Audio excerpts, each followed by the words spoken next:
guys, good morning and welcome to another episode of the Hashtag Red Vlogs. Day 2 na natin dito sa Japan ngayon and nandito pa rin kami sa Tokyo. Kakagising lang namin. Supposedly dapat 6 kami gigising. Nagising ako ng 6 pero hindi ko alam ba't hindi ako gumising. So ngayon ay 7:40 AM na. Grabe, ang hirap gumising kapag sobrang pagod mo. Anyway, ayun. Anyway, last night before heading home, dumaan kami ng Family Mart kasi nanood ako ng mga vlogs and sa mga napanood ko, mas okay daw yung Family Mart meals nila kaysa dun sa mga 7-Eleven and mini stop ones. So, ito yung mga napamili natin. So, bumili kami ng dalawang Nissin Seafood Cup Noodles. Sobrang favorite ko to. Bata pa lang ako kasi kapag meron kaming family members or friends na pupunta ng Japan, laging ito yung pinapabili ni Mami. We also got this karaage meal. Grabe guys, parang ang sarap niya, no? Hindi siya mukhang gawa ng Family Mart. Also got this salmon onigiri. Ang alam ko onigiri to, diba? And ito yung tricolor na mochi. And of course, carton drinks, hindi to pwede mawala. Sobrang uso nito dito. And uso din to sa Korea. Nung time na nasa Korea kami, dami ko nainom na ganito, yung banana milk. So ayan, I got a strawberry milk for myself. And ito naman yung binili ni Ben, yung Lipton milk tea. So let's try kung masarap nga ba itong karaage nila.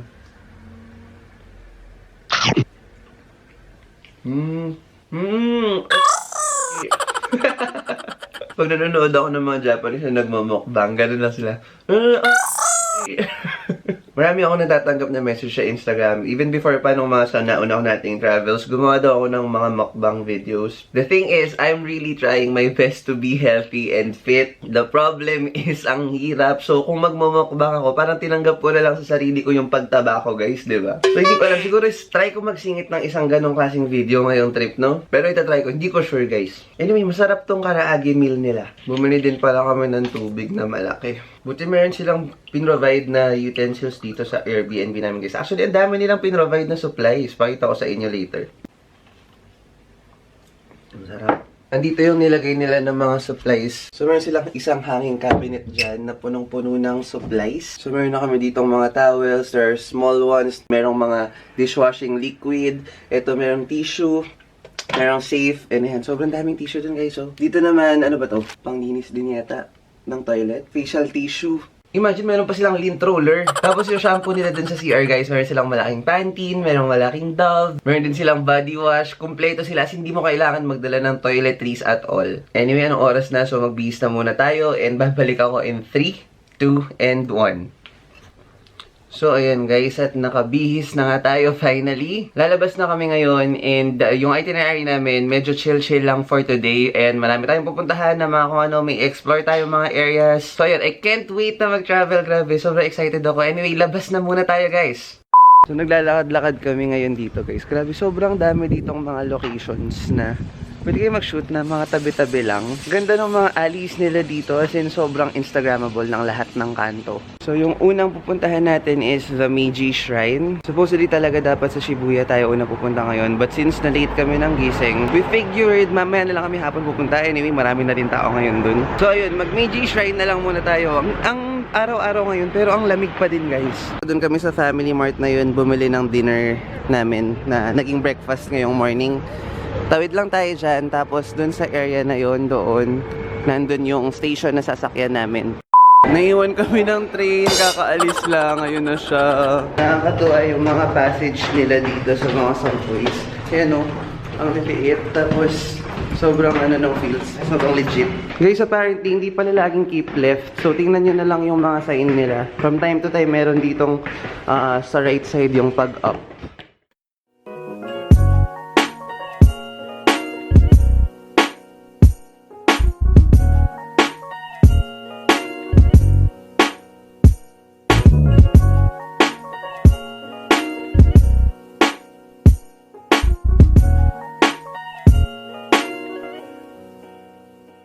So, nandito na tayo ngayon sa Meiji Jingu Main Station or the Harajuku Station and naglalakad kami ngayon towards the...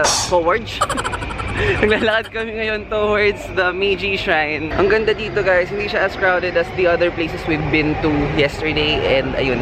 Marami din mga shopping places dito. Ayan, may Skechers. Kanina nakakita kami ng Gap doon. Ayan, meron na silang mga local stores and others. Mali pala kami guys, bumalik kami dito. Diyan kami lumabas na exit ng metro. Katapat niya is Gap and then dito dapat tayo. Ayan na yung Meiji Shrine, guys. Yay! So, nandito na nga tayo sa Tagaytay, guys. Grabe, tingnan yung paligid. Para lang tayo nasa Baguio, Tagaytay.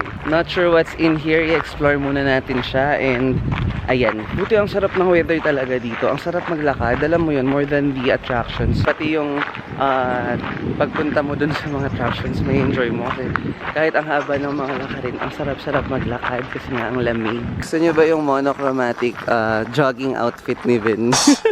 Yung suot niya na yan is from, nakalimutan ko saan, pero suot niya yung cap na binili ko sa Adidas. Yeah, from Gucci and Louis Vuitton.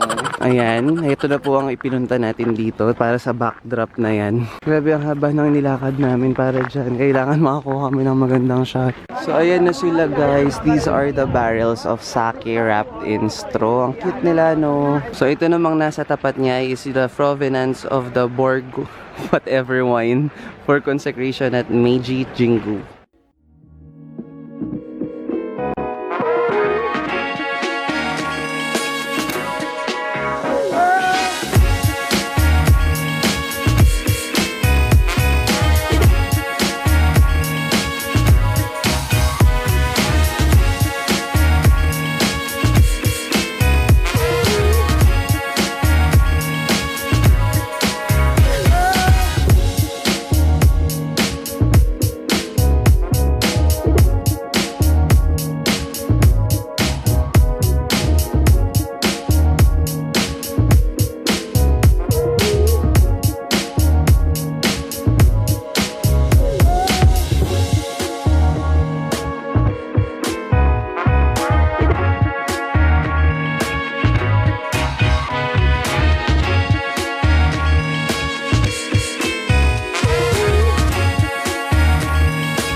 So we just got out of the Meiji Shrine and we're trying to look for a restaurant na makakainan dito sa Meiji area. So maghanap muna tayo kasi sobrang gutom na namin, as in. Guys, meron ditong Coco kaya lang ang haba din ng pila nila. Dito na lang tayo sa takoyaki place nila kumain ngayon, guys. Bumili na lang kami ng drinks dun sa vendo. Pagka pala meron kayong o-orderin sa counter, lagay nyo lang yung money nyo here instead of giving it to them. So, eto na yung takoyaki, guys. I opted for the original one para matry natin yung original flavor. And ayan, nandito lang kami sa harap kung saan sila gumagawa. And then ito yung binili naming drinks dun sa vendo. Meron dito Minute Maid na apple, ang cute. And then yung Coke na peach. Not sure how this tastes, pero ayan, excited talaga ako dito. Ang sarap niya tingnan.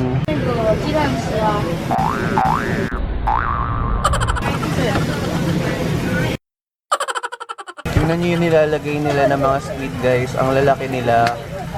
Sarap. Bumalik kami sa Coco and konti na lang yung pila nila. So ayan, yes. First milk tea dito sa Japan. Medyo may kamahalan nga lang ang milk tea dito ng Coco, guys. Diyan sa atin 100 plus lang. Dito parang nasa 250. So eto na yung milk tea, guys. I opted for the caramel one. Feeling ko ganun lang din naman yung lasa niya, guys. Anyway, pareho naman Coco kasi, diba? Ang weird ng mga cherry blossoms talaga, guys. Hindi talaga sila mukhang totoo. Ang ganda nila, promise. So ayun nga, guys, kung di ko pa na-mention before, dito kasi sa Japan, ayaw nila ng habang naglalakad kayo or nag-roam around, meron kayong drink or food na kinakain or iniinom. So meron silang mga spaces na inalat like this. Pwede kayo umupo kung meron kayong dalang food and uminom. Ayun, huwag kayong iinom or kakain ng habang naglalakad kayo. Dito kami sa Nike, guys. Napapunta kami dito sa loob kasi nakita namin from the outside na meron silang bagong shoes dito. Hindi ko alam. Ngayon ko lang nakita yun. Air Max 720 yung name niya. So, check out natin siya. Ito yung Air Max 270, guys. Grabe. Sobrang ganda niya. Ngayon ko lang to nakita. Grabe. Ang ganda ng mga designs na meron sila dito, guys. Meron din sila ng classic white and red. Ito. Tapos yung 97. So guys, chinek nila dun sa iPad nila and merong size 7. OMG, sana meron pa talaga. Size okay? Yep. So ito yung nagustuhan ni Ben, guys. Yung Air Force na yellow. Ang ganda din siya. Guys, hindi pala sa 270. It's Air 720 and it's a Harajuku limited edition. Dito lang siya meron sa Harajuku. Ang nice.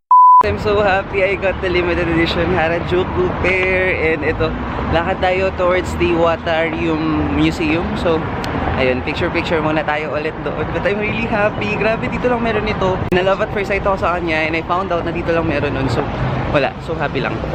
Dapat dun kami pupunta sa Watarium Museum. Pero nadaanan namin to. Nasa itinerary namin to for like the day after tomorrow. That's the Tokyo Plaza. And yan yung ang gandang-gandang architectural piece dun sa may palabas na yun. Try natin kung makakakuha tayo ng magandang picture. So ayan siya guys. Ang ganda niya, grabe. Ang cool. This is so cool. Try natin sana makapag-picture tayo ng maayos. So this is the Watarium Art Museum guys. And wala naman kami balak pumunta sa loob actually. Ito lang labas na to. Tingnan natin yung view mamaya. Tatawid muna tayo doon. So ayan yung art guys. Actually parang sira-sira na yung art. Medyo napipeel off na yung parang nilagay na sticker. A few minutes later. At last guys, the Shibuya crossing. Grabe ang dami niyang tao. Baba tayo dun. Ayan na siya guys. Nandito na tayo sa ibaba. At ayan na nga si Hachiko. Ang dami nagpapapicture kay Hachiko. Grabe. I know you told your friend you're not okay. And tell me what's wrong and why you never said you felt that way. And guess you're trying to stay strong and fake a smile until I look away.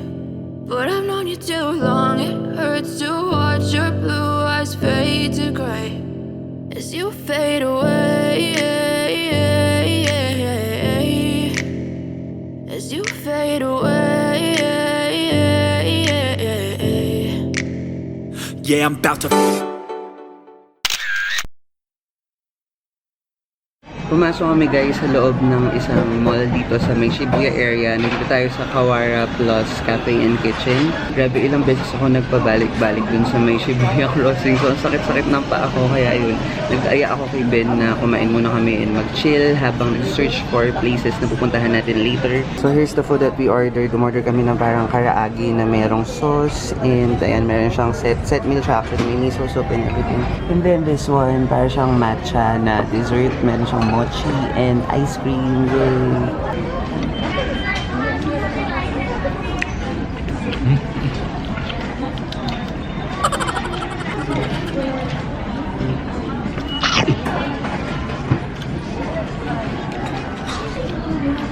Hey guys, so nandito tayo ulit ngayon sa Ginza. Actually kahapon, hindi ko na nasama sa vlog pero nagpunta na kami dito.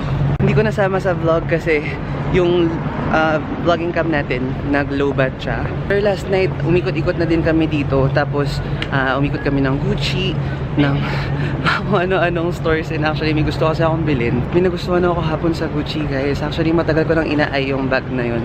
Pero hindi ko sure kung kukunin ko na siya ngayon. Dahil muna tayo ng ibang stores. Check natin yung Louis and MCM. Kung may okay doon, baka yun yung kunin. Pero if wala talaga, baka meant to be na yung Gucci. So ayun yung Gucci guys. Pero check natin yung LV. Sinerch namin dito siya. So tawid muna tayo.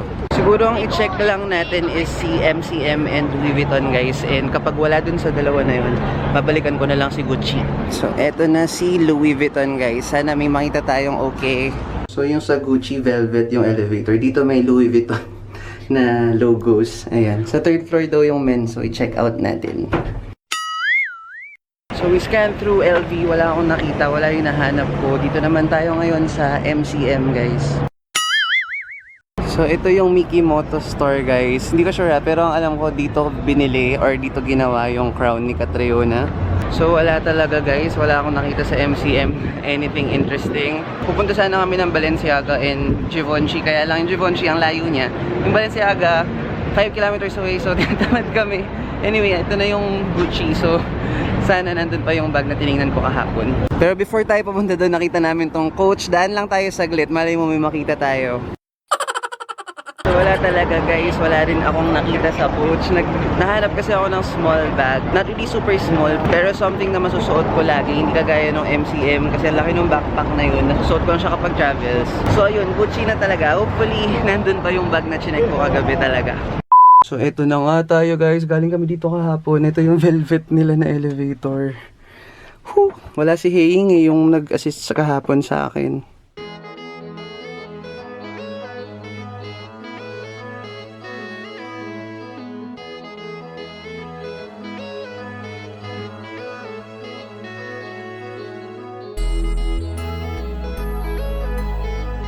currently at Gucci guys. Kumuha lang ng stock si Kuyang nag-a-assist.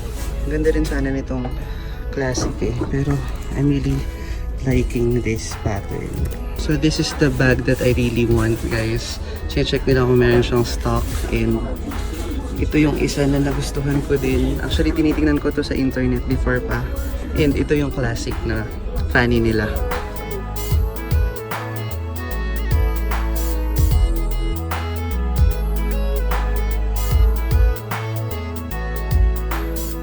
So yun na guys, it just happened. I just purchased it. Nihintay na lang namin yung SA. So ayun na guys, binibilang na ni Kuya. Nakakatawa. Dito kami sa lounge ng Gucci. Ayun yung mga outfits ni Jeffree Star. Cool. 3 hours later. So ayun na nga, wala na tayong nagawa guys. Ubus na yung pera natin. Uwi na tayo bukas. No, I'm just kidding. Umuwi kami saglit para ibaba yung mga paper bags, yung mga pinamili namin for today. And going home, napadaan kami dun sa isang kanto ng Airbnb namin guys. Tapos, grabe, ang dami pala dun ng mga stores. Parang merong nightlife pa nga. Tapos may nakita kami na parang mall. So, wala lang, na-curious lang kami and ikutin muna natin siya. Uwi na talaga dapat kami, kain na kami kasi nga maaga kami bukas. Pero ayun, tignan lang natin, check lang natin kung ano meron dun. So again, ayan yung room natin guys, and ganyan yung tsura ng mga rooms nila dito. Isa siyang aisle ng mga rooms, and then dito parang merong common na hindi siya actually CR eh. Mga yan, merong mga basin, may salamin, so parang vanity area. Pwedeng mag-toothbrush, ganyan. Then dito, ayan, meron ditong parang laundry. Tayo mag-ingay kasi baka natutulog na yung iba. Ayan, meron din common na CR. Pero may CR kami sa loob nga ng room. Anyway, ito. Baba muna tayo. Pagbaba nyo, meron pang mga rooms dyan. And ito na nga yung pinaka-cafe. Kaso, di pa sila nagbubukas. Feel ko hindi na to operational. Ayan, ganyan lang kapag lalabas. Ito siya guys. Bokuno Cafe and Hotel. So ayan, dito kami naglalakad kanina. Tapos, yun oh. Yung kanto na yun, meron dong nightlife, nagulat kami. Ayan no, ang dami nilang stores dito. Ayan, meron kami nakita doon mga vintage shops. Tapos, ayan, dami ang laki, nagulat kami. Ayan, dito meron silang mga vintage and parang ukay. Mga ukay na parang branded stuff. Ang cute. May nakita akong Doc Martens guys, 2K na lang. Sobrang bago pa niya, kaya lang hindi ko size. Tapos may nakita rin ako na Disney na jacket. Na yellow, ang ganda niya. Kaso, 1.8 siya. Hindi ko sure kung okay ba yung price na yun for like a used clothing. Ikot pa tayo, try natin. Tingnan nyo guys, meron dito street na parang Hong Kong-ish. Tapos, ayan o, ito yung sinasabi namin sa inyo na parang mall. Hindi siya yata mall, pero parang siyang alley ng mga stores. Dito sa kabila naman, merong mga neon lights. Nakakatuwa.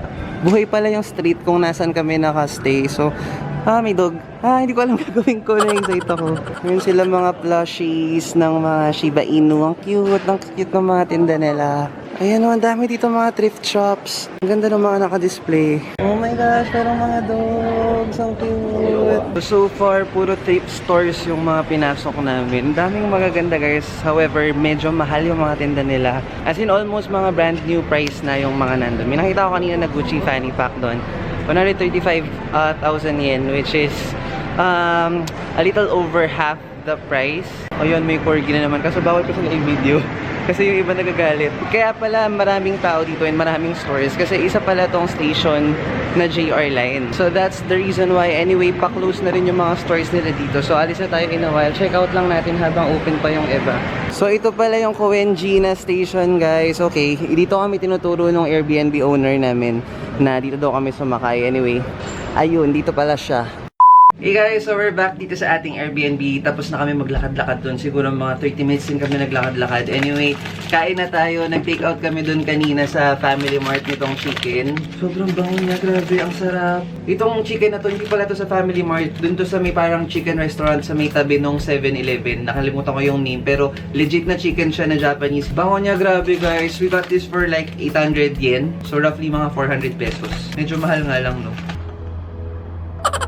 Kumukuha na. Ito naman yung rice na bili namin sa Family Mart. Magla-live ako ulit tonight. We also bought some ice cream. Ayan, meron tayong strawberry ice cream dito. Ang cute niya. And chocolate na parang sandwich na ice cream. And we are live again. Ayun. Kakauwi lang namin. Hello sa inyo guys. Hi.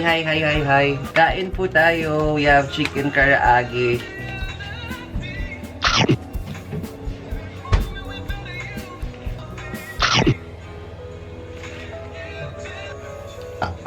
Laki niya, hirap kagatin. Tikman naman natin tong ice cream. Kakatapos ko lang mag-live guys kasi maglulubat na rin tong phone ko. Sarap. Lasa siyang vanilla. Vanilla ice cream siya na may strawberry sa ilalim. Sarap. Ang sarap ng strawberry ice cream sa ilalim. Para siyang ice cream na nilagyan ng strawberry na actual strawberries na frozen tapos binlen. Magkano kasi ito? Nakita ko parang nasa 190 yen or 198. Mga 200 yen ganyan. So 100 pesos roughly. Kagaya na napanood nyo, wala kami masyadong pinuntahan na extreme today. But yes, I finally bought the bag. I chose this bag kasi last time I traveled, ang binili ko was the MCM na gamit ko ngayon. And it's a big bag. Sobrang rare ko lang siya magamit during travels lang actually. Kasi nga malaki siya. Lang namang mag-mall ako tapos yun yung dala ko, diba? So I really wanted a bag na magagamit ko madalas. Actually, isa to sa matagal ko na talagang inaay na bag. Pero may isa pa ako check out, yung Fanny ng Louis and yung isa pa ng Balenciaga. Anyway, I opted for this one kasi nakita ko siya agad. So parang meant to be siya. By the time na napapanood nyo to, feel ko napanood nyo na yung whole video. And feeling ko pa ulit-ulit ako ngayon sa inyo. Kung napanood nyo na yung whole video, ayun, skip nyo na lang yung part na to. Pero kung hindi nyo pa siya napapanood, ilalagay ko na lang dito yung card. So, i-click nyo na lang yun, guys. Pero again, ito yung itsura niya, guys. So, this is the Gucci Courier GG Supreme Belt Bag. So, yung strap niya is the classic green and red ng Gucci. Teka, maliit pala siya. Pero ayan, ganyan yung pagsuot sa kanya. Nalagay mo siya sa ulo. Pero ayoko muna siya ihaba ngayon. Pero ayan, ganyan itsura niya. Sobrang happy ko na nabili ko to, guys. Promise. Alam ko, medyo parang ang tanga kapag sinabi na parang investment yung mga luxury goodies na ganito. Pero for me naman kasi, hindi naman siya investment. It's more of like, kung napapasaya ka ng isang bagay and kung pinag-ipunan mo naman, 'di ba? Why not? Pero wait lang, mauubos na naman ang battery ng ating vlogging cam. So, magpapalit na ako ng battery, guys. So, ayun, nakapagpalit na tayo ng battery and share ko na sa inyo quickly kung ano yung mga tips ko for the day. Tip number 1, huwag kayo tamad maglakad, guys. Try nyo ikutin lahat kasi ang daming mga makdi-discover kayo ng mga places doon pa sa mga pinakamaliliit na alleys. I mean, huwag kayo doon lang sa mga mainstream na lugar. Check out nyo yung mga paligid, yung mga hindi masyadong pinupuntahan kasi nagkalat yung mga magagandang places, magagandang spots dito sa Japan. Sarap talaga itong ice cream, grabe. Tip number 2 sa mga magsha-shopping dyan. Before doing your purchase, make sure ikutin nyo muna lahat. For example, you're looking for a designer bag. You went to Gucci, gusto mo na siya agad bilhin. Huwag nyo muna siyang bilhin agad, guys. Especially when you're buying something designer. Hindi siya biro, so mahal din siya. Kaya ikutin nyo muna yung mga ibang stores. Malay nyo may mas gusto kayo na mas mura pala na talagang mas okay naman. Alam nyo yun, if it's meant to be, hindi naman makukuha yung item na yun. Kung para sa inyo talaga yung item, di yun mawawala. Promise. Siguro if you guys have time and mas okay talaga kung mag-aaral kayo ng simple and basic na language nung country na i-visit nyo. Say for example, nandito kami sa Japan. Yung mga basic phrases lang like konnichiwa, arigatou gozaimasu, ishaimase. Kapag halimbawa kumakain kayo ng ice cream, ganyan, kakain kayo. Hindi ako pwedeng Japanese. Siguro yung isa pang tip is kung mag-thrift shop kayo, guys, be mindful na hindi lahat ng binibenta nila ay magiging legit. Your eyes must be keen dun sa mga details. Check nyo lahat, bawat sulok ng bag, bawat sulok ng item na bibilin nyo para hindi kayo malugi, diba? Kasi yung bibilin nyo is hindi naman siya mura din. Yung mga thrift stores dito, actually, mahal din yung iba. So, ayun, huwag kayo papayag na maloko kayo, guys. Check nyo yung mga bibilin nyo kung legit ba yun. Grabe kanina dun sa Shibuya, guys. As in, hindi ko alam kung anong mga nasa utak ng mga tao. It's really crazy kung ano yung nagagawa ng social media sa atin, no? Grabe, nagpapakahirap talaga yung mga tao na mag-take ng photos dun sa Shibuya. Pabalik-balik sila dun sa crossing. Actually ako din, siguro mga more than 10 times akong pabalik-balik dun para makatake ng magandang shot. Be patient kapag nandun kayo sa Shibuya, guys, kasi sobrang dami talagang tao. Ang hirap kumuha ng matinong shot. So ayun, i-try nyo lang ulit-ulit. Punta kayo kapag ka mag-go na, then picture. Kapag ka wala pa kayo nakuha magandang shot, ulitin nyo na lang. Tapos ito, observation namin to, hindi lang ngayon, sa mga dati pa naming travels. Pag kasi nagpupunta kami sa mga attractions, kung nasan yung majority ng mga tao, hindi namin pinupuntahan. Naghahanap kami ng area na wala masyadong tao, tapos dun kami magpipicture. Pansin namin, kapag ganun, kapag halimbawa nagpicture kami sa isang area na to na walang nagpipicture, pag may nakakita sa amin, nagagaya na sila, as in, nagpipicture na din sila dun. Alam mo yung mga parang gaya-gaya. So kung meron kayong spot na gustong pagpicturean, make sure na tapusin nyo na. Huwag kayo yung, sige mamaya naman ulit. Kasi kapag ka umalis kayo sa spot na yun, ay promise, dadagsa yung tao dun sa spot na yun. Wala, na-observe lang talaga namin yun, even dati pa. Sa pagpa-plan out naman ng mga itinerary nyo, I suggest na unahin nyo sa itinerary nyo yung mga medyo malalayo, na mga medyo temple, yung mga mahabang lakarin. Kasi kapag umaga guys, ang lamig-lamig dito lalo sa Japan. So, hindi nyo talaga mapapansin yung pagod. Siguro kung mag-shopping kayo or gusto nyo kumain somewhere, gusto nyo na magtingin-tingin lang, ganyan, ilagay nyo na lang yun sa latter part ng day. Kasi mas okay talaga na maglakad-lakad dun sa umaga. Most Japanese don't speak English, guys. So, it's really important na alam nyo yung mga bilang. Kasi for example, bumili kayo ng something, tapos tatanungin nila in Japanese kung ilang piraso. Yung iba kasi hindi nila alam pati yung bilang, guys. So, yung bilang sa Japanese is Ichni, Sanshi, Gorok, Ich, Ach. Hanggang doon lang yung alam ko. Kasi nung bata ako, nag-aral ako ng karate do. So, ayun, tinuro sa amin yun. Tapos, ayun guys, ang weird nung directions nila dito. Kasi nasabi ko last vlog, diba? Keep left always. However, hindi pala siya ganun sa lahat. May certain areas na kapag naglalakad kayo dapat nasa right. So, ayusin natin yung tip na yun. Hindi always keep left. Siguro mas better always check the signages. Check nyo muna kung keep left ba dito or keep right. Chances are mali yung nilalakaran nyo at magagalit sa inyo yung mga lolo at lola. Dami namin nakikitang ganun. Yung mga nagagalit na lolo at lola. Anyways, nasa tama naman kasi sila. Sarap ditong Minute Maid na apple. Tapos guys, kapag pala magsha-shopping kayo, make sure i-ask nyo muna yung counter kung meron silang tax refund. Kasi there are stores na hindi sila nagbibigay ng tax certificate. Kagaya yung Nike store na binilan namin kanina dun sa Harajuku. Wala silang tax refund. Hindi na nga sana kami bibili. Kaya lang yun kasing Nike na binili ko na pair is Harajuku na limited edition. Ayan, ang ganda no. Limited edition kasi ito. Dun lang sa Harajuku nakakakuha nito. So ayun, nag-isip ako. Sabi ko, hindi ko naman tumakuha sa iba. So, binili ko na lang din. Pero, ayun, wala kasing tax refund doon. Hindi ko alam kung bakit. Ito naman si Ben, hindi naman Harajuku limited edition yung binili niya. Hindi ko alam ba't binili pa rin niya. Wala daw siyang issue sa pera. Hashtag Kapampangan. Joke lang guys, hindi ko naman nila lahat. Sige, ano na lang. Hashtag Maris Hugilon. Hashtag May Jimenez. Nano pa? Atin pang tips? So, yun lang naman ang mga i-share ko sa inyong tips for today. Kung may mga maisip ako, again, i-share ko na lang yan sa inyo sa mga susunod nating vlogs. Marami pa tayong susunod kasi ilang araw pa kami dito. Mga 6 days pa yata kami. So, definitely, marami pa tayong pupuntahan. So, abangan nyo yung mga susunod na episodes ng ating hashtag Japan Vlogs. Alam nyo na yan, guys. Huwag nyo kalimutang i-like tong video na to. I-like nyo, click nyo na yung red button dun sa baba. Kung di ka pa nakasubscribe, click mo na yung subscribe button dun and yung notification bell, i-tick mo na yan para notified ka every time meron tayong new upload. And sobrang ma-appreciate ko guys kapag shinare nyo tong video na to sa inyong mga friends. Sabihin nyo, huy, napanood kay vlog ni Red. Para maraming makapanood pa sa atin. So ayun lang naman, bukas pupunta tayo ng Mount Fuji. Sobrang excited ako doon. Pupunta tayo Gotemba outlets and all that. So abangan nyo yung susunod na episode natin kasi sobrang exciting nun. Again, thank you so much for watching this vlog and I hope to see you on the next one. Bye guys!